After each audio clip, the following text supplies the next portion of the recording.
I was slicing onions when the knock came. 3 sharp hits. Precise. Official. The knife paused midair. The stove hissed. Oil popping like distant applause. I remember thinking how clean the sound was. How final. I wiped my hands on a towel and opened the door.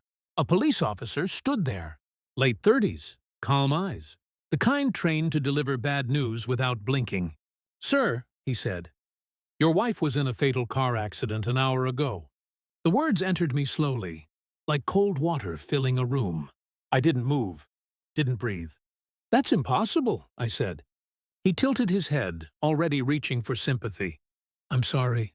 We identified her through—" "She's upstairs," I interrupted. "Asleep."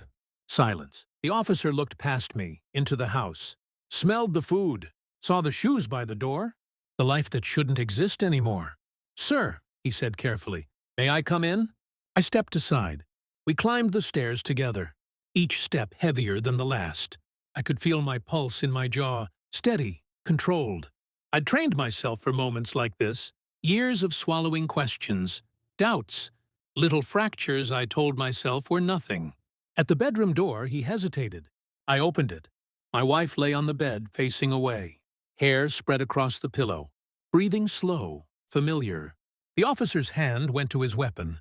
"Sir," he said, voice tight now, "step away from her." "That isn't—" She stirred, turned her head, opened her eyes. Confusion flickered across her face. Then recognition. Then something else. Fear. The officer froze. I watched her closely. Not the shock, not the questions, but the micro-pause before she spoke. The calculation. "What's going on?" she whispered. I answered for her. "They say you're dead." Her breath caught. Just for a second. Too long. The officer backed away, radio crackling. I felt nothing.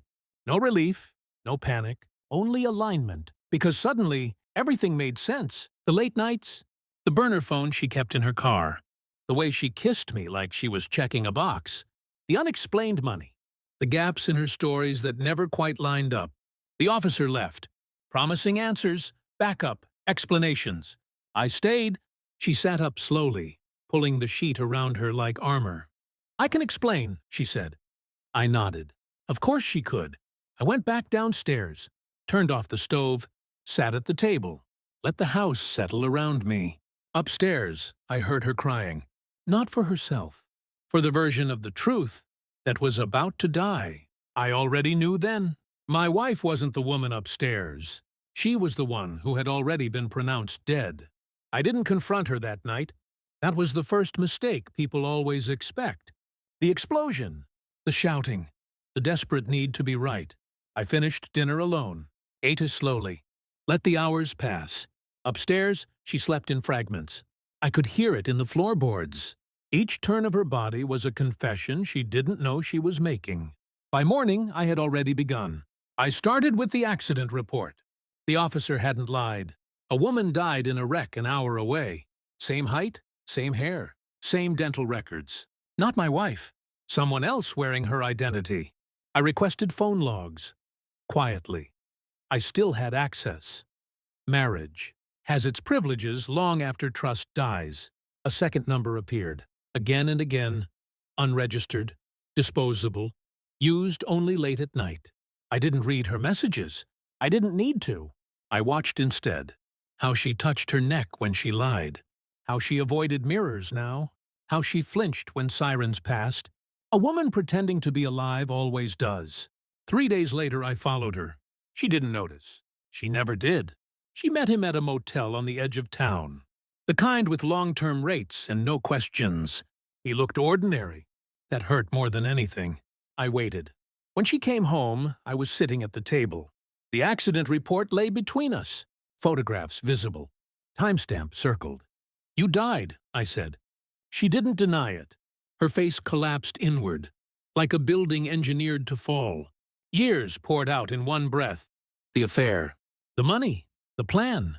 She was going to disappear with him. New name, new life. The woman in the car had been paid to drive under her identity. She didn't cry when she spoke, only when she finished. "I never meant to hurt you," she said. I slid something across the table. A second envelope. Inside was a notarized statement, phone records, surveillance stills, a copy of the policy she didn't know I'd taken out, one that paid only if the death was proven fraudulent, and a USB drive. I already sent copies, I said. Insurance, police, his wife. Her hands shook. You're calm, she whispered. I know, I said. That's how you can tell it's over. I stood, put on my coat, walked to the door. Behind me, something shattered. Maybe glass. Maybe her. I didn't turn around. By the end of the week, she was gone. Not vanished, exposed, charged, alone. The house felt bigger after that. Quieter, honest. People ask if I miss her. They don't understand. You can't miss someone who was never real. And I don't mourn the dead. I survived them.